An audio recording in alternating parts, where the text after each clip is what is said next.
Entra nel vivo la campagna elettorale per le europee e così, non solo per i grandi partiti, è tempo di presentare simboli e programmi. Il servizio di Rita Cavallo.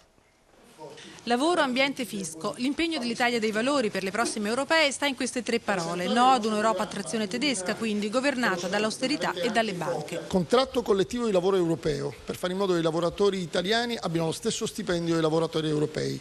Fisco europeo, per fare in modo che le imprese italiane paghino le stesse tasse, non in doppio, delle tasse europee.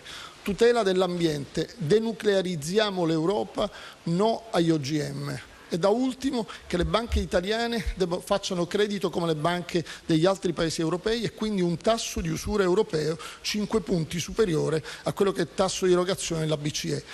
La scelta è quella di correre da soli, senza paura, per la soglia di sbarramento. Perché, dice il presidente Di Pietro, non accettiamo alleanze e coalizioni truffaldine messe in piedi in questi giorni da altri partiti.